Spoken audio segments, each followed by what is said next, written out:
querido Shalom a todos vocês que estão no YouTube, não é? Que o Eterno bendiga vocês. Nós estamos aqui com Batalha da Mente, não é?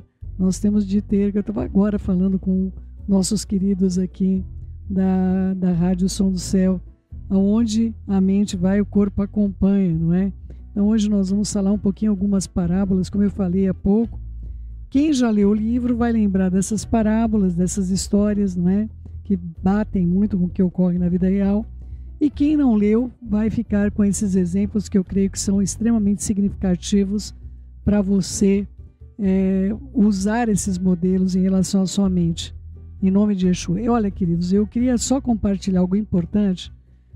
Desde que eu comecei a revisão desse livro, muitas coisas na minha vida, espiritualmente, de uma maneira sobrenatural, têm sido alteradas, né?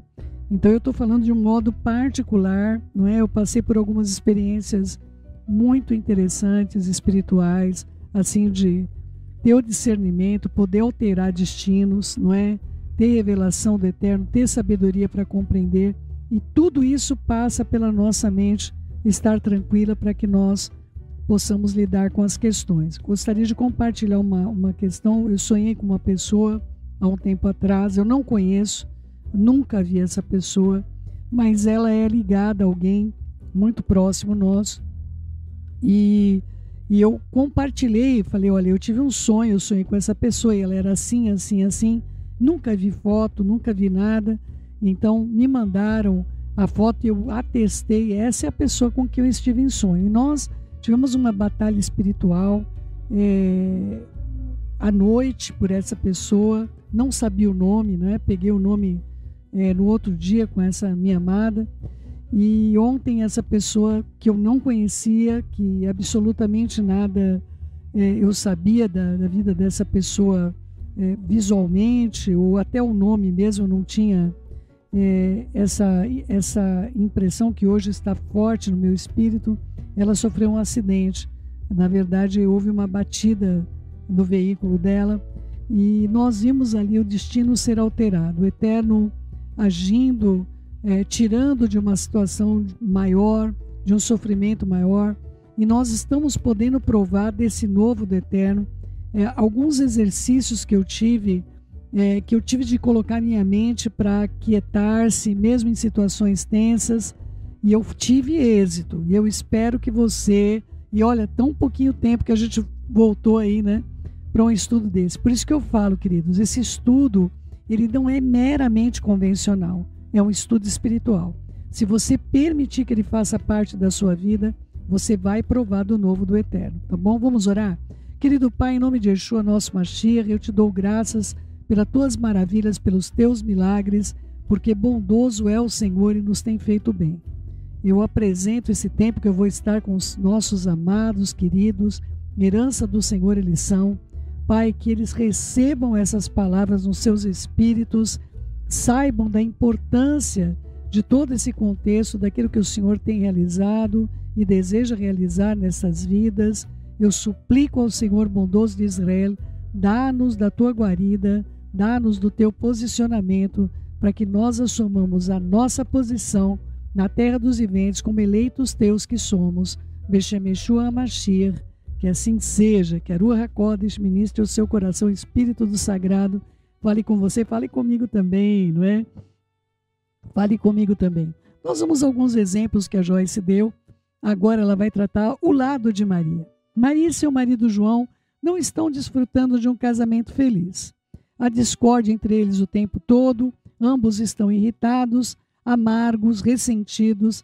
Eles têm 2 filhos que estão sendo afetados pelos problemas dos seus pais em casa. A discordância está transparecendo nos trabalhos escolares, também no comportamento deles. Uma das crianças está tendo problemas de estômago causados pelo sistema nervoso. Então, queridos, muitas vezes você pode imaginar, não, eu estou tendo um problema com meu marido, isso não vai afetar os meus filhos são pequenos, não é? Mas nós vemos que esse posicionamento é um posicionamento completamente alheio à realidade, não é? Então, mesmo na gravidez, queridos, As crianças, elas percebem todo o estado emocional da mamãe. Então, não pense você que você pode, mesmo que você não discuta na frente dos seus filhos, não pense você que você pode ocultar o seu estado emocional. Eles são uma esponjinha, queridos. Eles percebem absolutamente tudo que está ocorrendo. Muitas crianças em problemas dos pais, elas voltam a ter micção noturna, fazer o famoso xixi na cama, não é? Volta a ter micção noturna, volta a ter alguns posicionamentos e situações também de medo e de estresse das crianças em qualquer área. É um grande sinal para você perceber como é que anda o sistema digestivo dessa criança. Então, que o Eterno ministre ao seu coração, que você compreenda que a resolução da sua equação, ela afeta de uma maneira como um jogo de dominó, aqueles que se coloca tudo de pezinho, você vai afetando várias peças durante o seu dia, não é? O problema de Maria é que ela não sabe como deixar João ser o cabeça da família. Ela é mandona, ela quer tomar todas as decisões, ela quer administrar as finanças e a disciplina das crianças, ela quer trabalhar, pois assim terá o seu próprio dinheiro. Ela é independente, barulhenta, exigente e resmungona. E a esta altura você deve estar pensando, mas eu tenho a resposta para essa pessoa, é só ela se converter, fazer techuvá, não é? Se tornar uma crente no Eterno por meio de Yeshua. Mas ela já fez isso. Maria recebeu Yeshua como seu Salvador há 5 anos, 3 anos depois que João haviam se casado. Você quer dizer então que não houve mudança em Maria desde que ela recebeu a Yeshua no seu coração como Salvador? Houve mudança. Ela acredita que vai para o céu, mesmo que seu mau comportamento a faça sentir-se em constante condenação. Agora ela tem esperança antes de encontrar Yeshua. Ela era infeliz e desesperançada. Agora ela só é infeliz. Queridos, eu queria fazer uma parte aqui sobre muitas pessoas que vivem uma vida em derrota, não é? E eu tenho feito alguns aconselhamentos e algumas questões são de fora o íntimo. A pessoa precisa compreender como ela funciona, não é? Se ela não entender como ela funciona, ela pode se tornar disfuncional em várias situações. Nós estamos com um veículo de uma pessoa amada nossa, e esse veículo ninguém encontra qual é o problema que ele tem. Então ele tem baixa performance, não pega velocidade, está consumindo muito combustível, acende todas as luzes, só ele quer aparecer, né? Todas as luzes do painel ele acende, não é? Então, enquanto nós não descobrimos a origem do porquê essas questões estão ocorrendo no veículo, ele não vai ter uma boa performance, ele não vai ter um bom funcionamento. Isso é ruim para o dono do veículo, isso é ruim para quem está no trânsito e o veículo tem uma baixa performance, não consegue ter uma velocidade adequada, traz riscos, não é? E nós também temos o nosso funcionamento. Ontem eu estive com uma pessoa que eu amo muito e eu disse para ela, eu falei, olha, talvez os seus processos, porque os seus processos, para você compreender, você precisa estar com uma pessoa que entenda os seus processos e explique para você. E o que acontece? Quando você souber qual é o defeito, da onde vem o defeito, é muito mais fácil você conseguir ter a tua performance, não é? Em alguns casos, queridos, em alguns casos, é muito importante fazer terapia. Pode ser que ela dure 1 mês, 2 meses, 3 meses, pode ser, enfim, que você em 1, 2 sessões fale, é isso que está acontecendo comigo, mas você tem de ter o desejo de mudar. E eu recomendo um terapeuta que seja crente, um terapeuta que não vá dar ideias mirabolantes de que você é infeliz porque você é recatado ou recatada porque você tem padrões morais diferentes do mundo, não é? Então é muito importante você procurar também alguém que tenha o temor do Eterno para poder fazer esse acompanhamento seu. A importância de você se compreender como você funciona, não é? Eu considero da mais profunda importância nós sabermos de onde vêm os problemas que nós apresentamos no nosso cotidiano.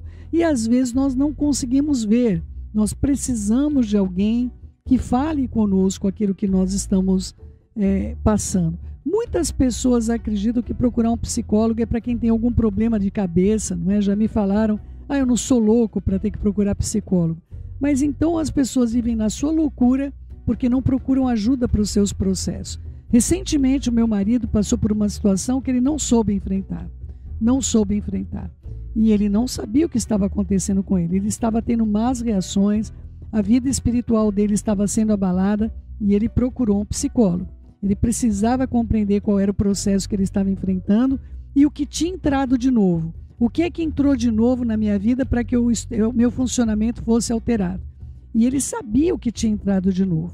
Então, ele, como uma pessoa estranha, alheia à convivência, que não poderia julgá-lo, não poderia ter uma disposição em relação à vida dele, foi pontual, queridos. No primeiro dia que ele teve com o psicólogo apresentou alguns processos em relação à mente e ele falou: entendi o que eu estou fazendo de errado.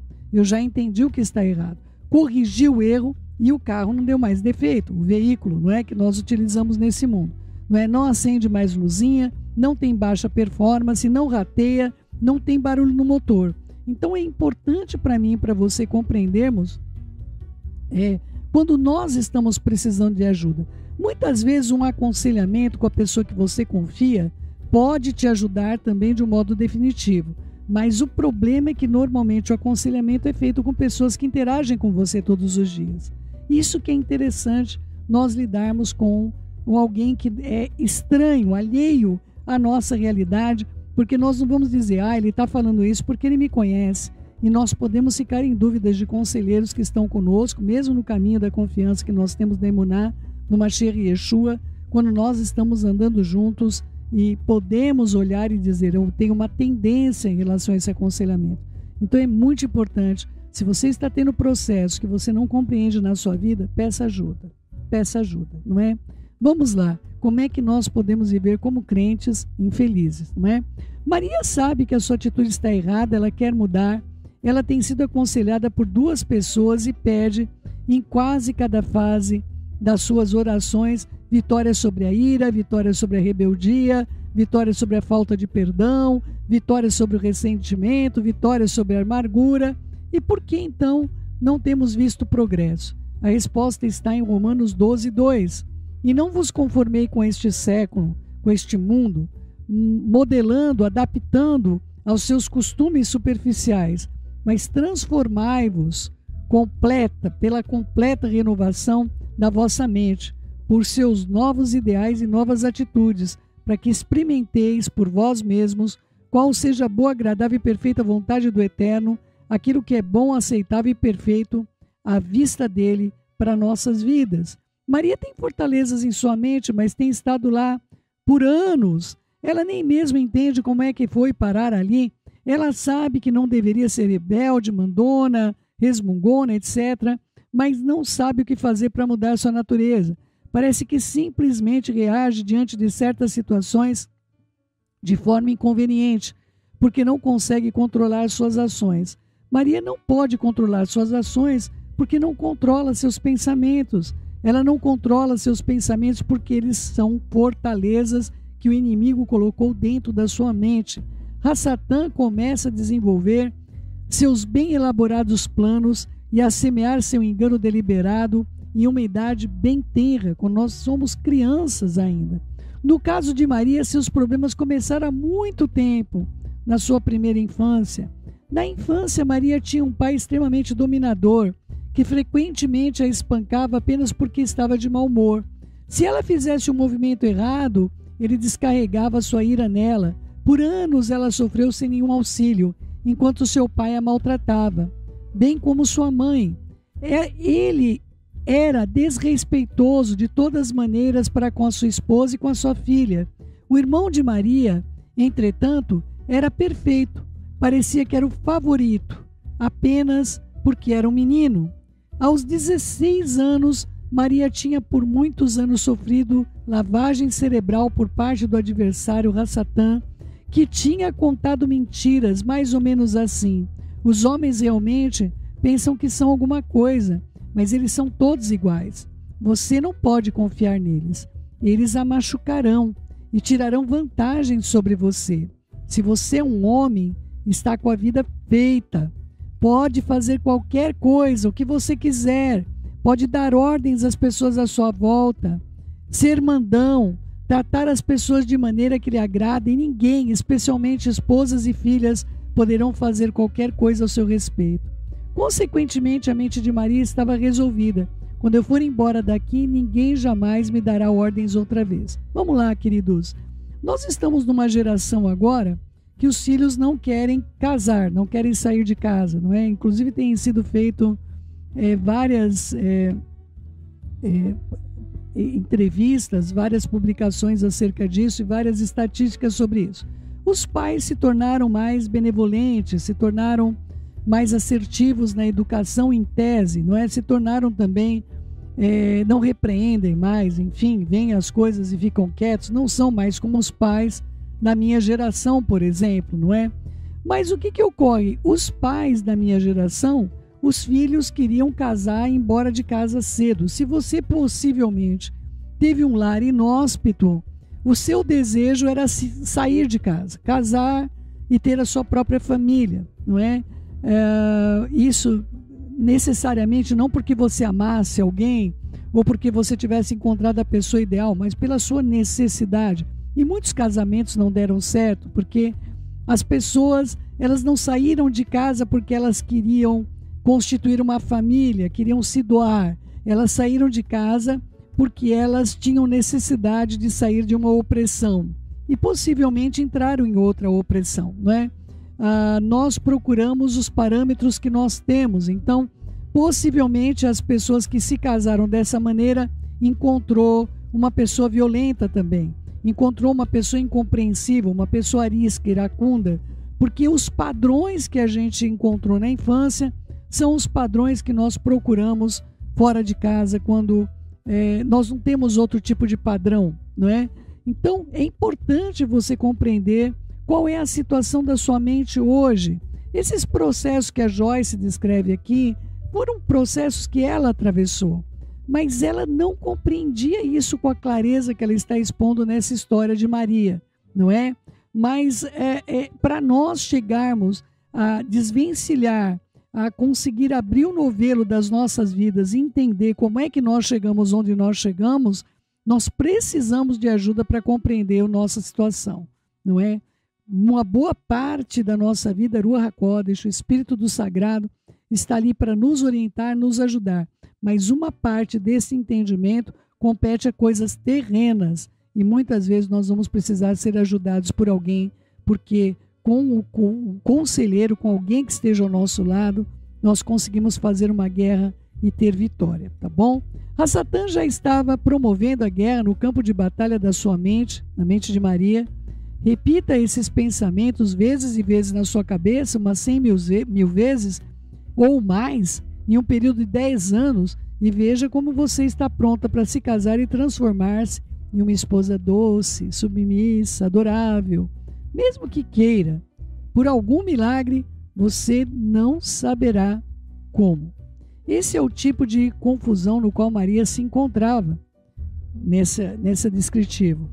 O que é que ela poderia fazer? O que pode qualquer um de nós fazer numa situação como essa? As armas da palavra, Yohanan João 8, 31 e 32. Se vós permanecerdes na minha palavra, se vos agarrares com força aos meus ensinamentos e viverdes de acordo com eles, sois verdadeiramente meus discípulos, meus talmidim, e conhecereis a verdade, e a verdade vos libertará. Aqui Yeshua nos convida que devemos ganhar a vitória sobre mentiras de Satã. Nós devemos ter o conhecimento da verdade do Eterno e renovar a nossa mente com a sua palavra. E aí usar as armas de 2 Coríntios 10, de 4 a 5, para destruir fortalezas e toda altivez de superioridade que se levanta contra o conhecimento do Eterno. Essas armas consistem na palavra recebida por meio da pregação, do ensino, de gravações, de mensagens, no estudo individual, mas nós temos e deveríamos habitar, continuar vivendo dentro da palavra, até que ela se torne uma revelação nas nossas vidas pela Ruach HaKodesh. Em Marcos 4:24, Yeshua diz: com a medida de reflexão e estudo com que tiverdes medido, a verdade que ouvis vos medirão. Será medida de virtude e conhecimento com que vos medirão também, e ainda se vos acrescentará. Isso é na versão estendida, não é? O que se coloca dentro das escrituras de Marcos 4:24 é: com a medida que você tiver medido, vos medirão também. Isso é variável, não é, para várias aplicações. Então, é importante para nossas vidas, queridos, compreender esses processos nos quais nós entramos e nos quais nós podemos ter nos tornado reféns desses processos. Uma coisa que é importante, que eu gostaria de salientar, é um dos motivos pelo qual nós queremos muito colocar na mão de vocês versículos que vocês possam orar sobre eles, abrir ali e orar aqueles versículos, não é? Porque o que acontece? Nós passamos anos e anos ouvindo coisas extremamente negativas a nosso respeito. Então, queridos, nós vamos ter de ter muita dedicação para conseguir colocar na nossa vida, num curto período de tempo, muito mais vezes do que nós ouvimos o mal, as palavras que procedem do Eterno. Se você meditar nas palavras do Eterno, você conceber essas palavras, você vai dar luz à virtude sempre, não é? Eu ontem estava justamente aconselhando uma pessoa que eu amo muito, e eu expliquei para ela que tem um texto nas Escrituras que fala que a mulher deve ganhar o marido sem palavra alguma. Queridos, essa coisa do sem palavra alguma se tornou o meu modelo de vida, não é? Então, de manhã, eu imponho as mãos sobre meu marido, eu oro sobre ele, eu apresento a vida do meu esposo ao Eterno, mas eu tenho procurado viver a minha vida com ele sem trazer nenhum peso sobre ele. Vamos supor que você está precisando sair com o seu marido, não é? Vamos supor que você chegue para o seu esposo, dependendo, claro, depende do tipo de relacionamento que você tem, mas você chegue para o seu esposo e você diga: olha, nós não estamos saindo, nós estamos precisando ter o nosso tempo de qualidade, enfim, o que quer que seja, não é? Esse marido pode tomar isso como uma obrigatoriedade, como uma cobrança do que ele deva fazer. Mas se você orar, a oportunidade vem para você. E eu fico impressionada, porque hoje, queridos, é o meu marido que fala: querido, eu gostaria da gente sair, eu gostaria de ter um tempo de qualidade com você. Mas isso tudo, queridos, não é mérito meu. É o mérito da palavra do Eterno operando na minha vida, nesse modelo do sem palavra alguma. Eu entrei nesse padrão do sem palavra alguma. É claro que às vezes acontece alguma coisa, meu marido hoje está muito mais sensível, ele aprendeu muito dos meus processos durante os anos de convivência, e ele me chama: querida, senta aqui, olha, eu vi que aquilo te trouxe um constrangimento, você não se sentiu bem, você quer falar comigo alguma coisa? E tudo isso, queridos, é resultado da aplicação da palavra nas nossas vidas, não é? Tanto na minha vida quanto na vida dele.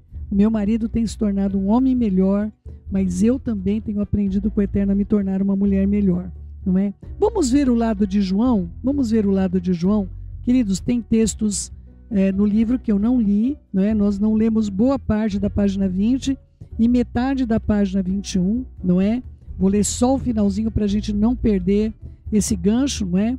Então, as armas são a palavra usada de várias formas, como Shaul Hachaliah, Paulo, diz em 2 Coríntios: nossas armas não são carnais, elas são espirituais, e nós precisamos de armas espirituais, porque nós estamos combatendo espíritos mestres, o próprio adversário. Eu não gosto desse termo espíritos mestres, não é? Eu digo que são espíritos opressores. Esses são os nomes que eles devem receber. Mesmo Yeshua usou a arma da palavra no deserto para derrotar o mal. Se você vê lá, Lucas 4, de 1 a 13, tudo que o inimigo falava, Yeshua respondia com o versículo: está escrito. Justamente por isso o título desse livro, que nós queremos muito concluí-lo em nome de Yeshua, está escrito, não é? Para nós sabermos como responder. À medida que Maria aprender a usar as suas armas, ela começará a destruir fortalezas que foram construídas durante anos na sua mente. Ela conhecerá a verdade e por isso ela será liberta. Queridos, se nós não conhecemos, nós temos uma história que nós contamos de nós para nós mesmos. E se nós não conhecemos a verdadeira história nossa, por mais feia que ela seja aos nossos olhos, nós não vamos poder ser libertos. Tá bom, queridos? Você pode ser completamente contra a mentira dos outros, mas você pode mentir. Você pode ficar muito aborrecido se alguém mentir para você, mas você pode ser condescendente com a sua própria mentira, porque você pode se justificar em fazer isso. Tá bom? Vamos lá. Agora o lado de João, outro lado da história envolve João. Ele também tem problemas que contribuem para a situação que ele e Maria se encontram no casamento, no lar e na família. João deveria estar tomando lugar como chefe da família. O Eterno quer que ele seja o pastor do seu lar, hoje, sobre a sua casa. João também é nascido de novo, conhece a ordem correta para a vida familiar. Ele sabe que não deveria permitir que a esposa administrasse a casa, as finanças, a vida, as crianças e tudo que é referente a ele. Ele sabe tudo isso, mas não faz nada a respeito, a não ser sentir-se derrotado, voltar para a TV, para os esportes, para o computador, para o celular. João está se escondendo da responsabilidade porque ele odeia o confronto. Ele prefere tomar uma atitude passiva, pensando da seguinte maneira: bom, quem sabe se eu deixar a situação como está, ela se conserta sozinha, não é? É a goteira, né, que está lá no teto da casa e a pessoa acredita que vai parar de pingar. Ou ele se desculpa por fazer alguma coisa ao dizer: eu vou orar sobre isso. Claro que a oração é uma arma poderosa, ela diz uma coisa boa, mas não se for apenas uma maneira de fugir da responsabilidade. Eu vou esclarecer o que eu quero dizer quando digo que João deveria assumir a posição que lhe foi dada pelo Eterno no seu lar. Eu não quero dizer que ele deveria ser o senhor alfa, não é? Ela coloca o senhor macho, mas, enfim, tocar a família como se fosse, não é? A autoridade máxima ali, né? Discursando, gritando sobre a sua autoridade. Efésios 5:25 ensina que um homem deveria amar sua esposa, como Yeshua amou a sua Keilah. João necessita assumir a sua responsabilidade, pois com a responsabilidade vem a autoridade. Ele deveria ser firme com a sua esposa, amoroso, mas firme. Ele deveria assegurar Maria que, embora ela tenha sido ferida quando criança, à medida que se entrega ao Eterno, tendo confiança nele, ele irá acreditar que nem todos os homens são como seu pai era. João deveria estar fazendo muitas coisas, mas como Maria, ele também tem opiniões já formadas que abrem a porta para que o inimigo se mantenha na sua vida. Há também uma batalha se travando na mente de João. Como Maria, ele também sofreu abuso na infância. Sua mãe era dominadora e dizia: João, você é um desastre, você nunca vai ser nada. João tentou muito agradar a sua mãe porque ele ansiava por sua aprovação. Como todas as crianças são assim, mas quanto mais ele tentava, mais erros cometia. Ele era destratado, então sua mãe lhe dizia, com o tempo, quão desajeitado e quão infeliz ele era nas suas ações. Claro que ele derrubava coisas porque estava tentando de tal forma agradar que isso deixava nervoso e assim ele frustrava a seu propósito. Ele também experimentou algum tipo de rejeição por parte das crianças com quem ele desejava ser amigo. Esse tipo de coisa acontece conosco em alguma altura da nossa vida, mas isso arrasava João, porque ele já se sentia rejeitado pela sua mãe. E ainda havia uma garota a quem ele realmente gostava, no início do seu curso do colegial, que o trocou por outro garoto. No momento em que essas coisas estavam registradas na vida de João, o inimigo estava trabalhando arduamente, construindo fortalezas, e a sua mente por anos foi afetada. João simplesmente não teve coragem para ser outra coisa, senão alguém quieto, tímido e introvertido. João é uma pessoa apagada que simplesmente prefere não atrair atenções. Por anos ele tem pensamento em relação a si próprio, mais ou menos assim: não faz sentido dizer o que você pensa a ninguém. Ninguém vai ouvir mesmo. Se você quer que as pessoas te aceitem, precisa apenas concordar com o que elas estão te dizendo. As poucas vezes que ele tentou dar sua opinião sobre algum assunto, pareceu-lhe que sempre acabava perdendo e então finalmente decidiu que o confronto não valia a pena. Eu vou perder de qualquer forma no final, ele raciocinava. Então por que começar qualquer coisa? Qual é a resposta? Lucas 4, 18 e 19. O Espírito do Senhor está sobre mim. né? No Machia, o ungido, não é? Ele me ungiu para evangelizar, para apresentar as boas novas aos pobres. Enviou-me para proclamar a libertação aos cativos, a ressurreição e vista aos cegos, para pôr em liberdade os oprimidos, os tiranizados, machucados, esmagados e quebrados pela calamidade, e apregoar o ano aceitável do Senhor, o dia quando a salvação e os favores graciosos do Eterno abundarão profundamente. Então, queridos, não temos somente o lado do João omisso, enfim, nós temos também temperamentos agressivos, nós temos mulheres também omissas, mas nós temos homens de temperamento agressivo. Nós temos homens que podem agora serem os abusadores da sua família, não é? Eles podem falar palavras agressivas, eles podem não reconhecer as atividades da esposa, dos filhos, ele pode ser um encrenqueiro que já chega em casa chutando os brinquedos das crianças, dizendo que a casa está uma bagunça.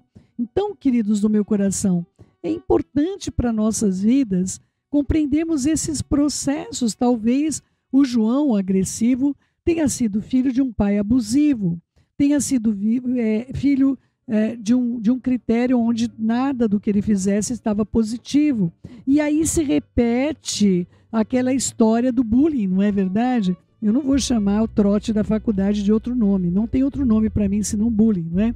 Então a pessoa que sofreu naquele ano que ela entrou na faculdade, ela foi vítima de todo aquele processo, pelo menos na minha época era bem terrível mesmo, de humilhação e tudo mais, por ter entrado na faculdade, parecia que a gente tinha cometido algum crime, não é? E só que no ano seguinte, aquele mesmo calouro se torna o abusador. E por que isso acontece? Porque agora é a revanche. Então esses critérios podem não estar bem delineados dentro da mente, mas isso pode acontecer na prática, e por isso mais uma vez eu digo, conheça os seus processos.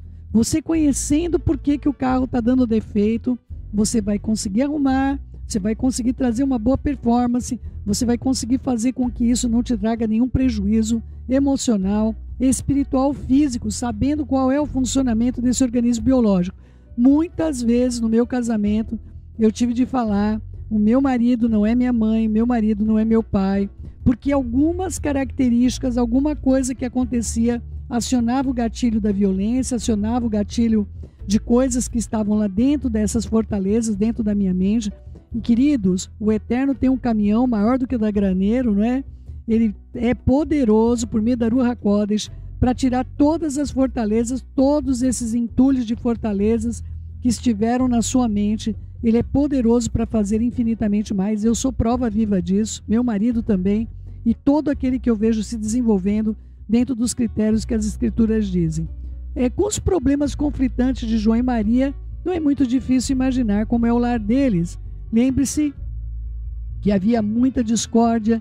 Discórdia nem sempre é guerra. Muitas vezes a discórdia é uma propensão oculta de ira no lar, que todos sabem que está lá, mas ninguém trata dela. E o lar fica com uma atmosfera terrível, e o inimigo, ele adora esse tipo de coisa, não é? O lar se torna o restaurante do adversário. Bom, queridos, nosso tempo vai indo, né? Mas eu gostaria de tratar alguns contextos importantes. Você que tem o livro, nós vamos, metade da página 24, nós não vamos estar tratando, mas nós vamos entrar na saída aqui, num texto importantíssimo de 1 Coríntios 10, 13, não é? Que vai tratar para a gente.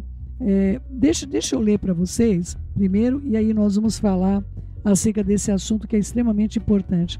Não sobreveio, não tomou conta de vocês tentação nenhuma, provocação que incite ao pecado, seja como for, tenha vindo de onde veio para você, que não fosse humana. Isso é, nenhuma tentação ou provocação veio para nós que estivesse além da resistência humana e que não fosse ajustada e adaptada e que não pertencesse à experiência humana de tal forma que um homem não a pudesse suportar. Mas o Eterno é fiel e a sua palavra, ele é fiel à sua palavra, à sua natureza, à sua misericórdia, e não vai permitir que você seja tentado, provado além das suas forças, habilidade, força e resistência para poder resistir. Pelo contrário, juntamente com a tentação, sempre vos proverá livramento, uma forma de escapar para o lugar de pouso, de sorte que sejam capazes e fortes, poderosos, para que possam suportar. 1 Coríntios 10, 13. Queridos, existem algumas situações, dependendo do grau de que você foi ferido, ferida, aonde o seu sentimento depende. Há pessoas que não fogem, elas brigam, mas há pessoas que fogem, querem fugir às vezes da própria vida, não é? Então há critérios aonde, dependendo da quantidade de gatilhos que foram acionados na sua vida, num período de tempo, você precisa ter por certo na tua mente um tratado com você mesmo.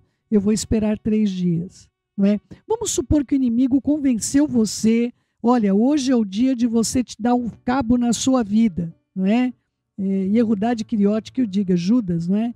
Se ele tivesse esperado 3 dias, ele teria visto que Yeshua ressuscitaria, mas ele não deu a esperança para si próprio, não é? Ele considerou que aquilo que o inimigo fazia na vida dele era muito mais poderoso do que o Eterno poderia fazer, e isso não é uma atitude de um crente, não é? Eu passei por algumas situações, queridos, onde a Ruach, ela sempre trazia para mim esse contexto de Yehudá, de Judas, não é? Yehudá de Queriote, não é? Judas Iscariotes, aonde a Ruach me dizia claramente, filha, espere 3 dias, espere 3 dias.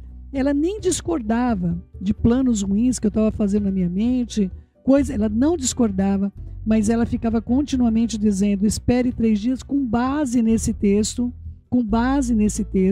aonde Yeshua seria morto, mas em 3 dias ele seria ressuscitado. Se a sua esperança morreu, porque Yeshua é a esperança de Israel, eu acho que não tenha nada, eu tenho certeza que não tenha nada mais terrível do que os Talmidim, do que os discípulos passaram com a morte de Mashiach e Yeshua, por mais que ele tenha dito que ele morreria, por mais que ele tenha apresentado, mas imagina você que você está seguindo um Senhor maravilhoso, poderoso, que ressuscita os mortos, que cura os enfermos, que cura os aleijados, abre os olhos do cego, restaura a vida espiritual de pessoas como Zacai, Zaqueu, faz coisas extraordinárias, como a ressurreição de Elazar de Lázaro, que foi um grande sinal para os Talmidim confiarem que ele seria ressuscitado. Por isso a ressurreição de Elazar foi tão importante para esse contexto. Mas imagine se aqueles Talmidim, aqueles discípulos, nós abandonamos tudo por causa do Senhor. Muitos fecharam as portas para nós fomos expulsos das sinagogas que nós estávamos, nós somos a escória da sociedade porque nós estamos seguindo o Senhor e o Senhor morre. Se naqueles 3 dias eles não tivessem aguardado os 3 dias, queridos, eles aguardaram. Então, queridos, eu creio de todo o meu coração que não existe nada superior ao peso da perda que aqueles homens sofreram, e é por isso que a Ruach HaKodesh sempre ministra ao meu espírito em momentos críticos.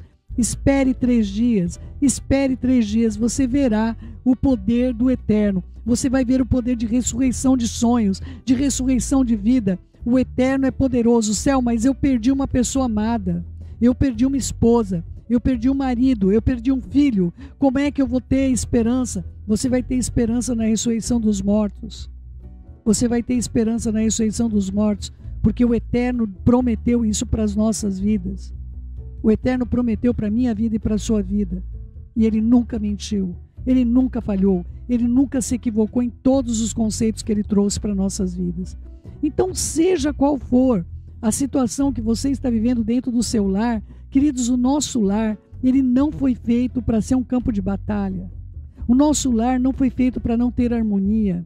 O nosso lar é um lugar de alegria, de regozijo, é um lugar onde nós estamos ali para sermos felizes, ainda que o mundo inteiro esteja obscuro. O nosso lar é um lugar de luz, a nossa candeia está no teto, ela não está embaixo da cama. Que o Eterno ministre ao seu espírito. Tem soluções do que vocês estão vivendo. Se vocês se amam, se vocês têm amor um pelo outro, eu sei que há momentos onde a ira vai querer abafar o amor, o ressentimento, a mágoa, a falta de perdão, mas em nome de Yeshua, sai debaixo desse lodo. Sai debaixo desse lodo. Existe um sol da justiça sobre a vida de vocês. Sejam fortalecidos no eterno. Se amem. Pais, amem seus filhos. Filhos, amem os seus pais. Irmãos, amem os seus irmãos. Reconciliem-se. Compreendam os seus processos. Derrube essas fortalezas que o inimigo fez na sua vida durante toda a sua existência. Se permita viver o novo do eterno. Ele tem uma nova história para você. Talvez, meu querido, minha querida, a nova história que ele tem para você seja com novos componentes na sua vida. O eterno me gerou uma nova família, não é? Então o eterno, mas queridos, o eterno faz com que o solitário viva em família e que a estéril seja mãe de filhos. Então que o eterno fale ao seu coração, ministre ao seu espírito e você tenha a palavra do eterno na sua boca de modo contínuo. Conheça a palavra e viva por ela. Em nome de Yeshua, nosso Mashiach. Tá bom, meus queridos? No nosso próximo encontro, eu espero que nós entremos aí sobre esse, né, pensamentos importantes que nós temos que ter. Nós vamos entrar no capítulo 2, uma necessidade vital. Que o eterno abençoe você. Beijos no seu coração. Fique na Shalom do Pai.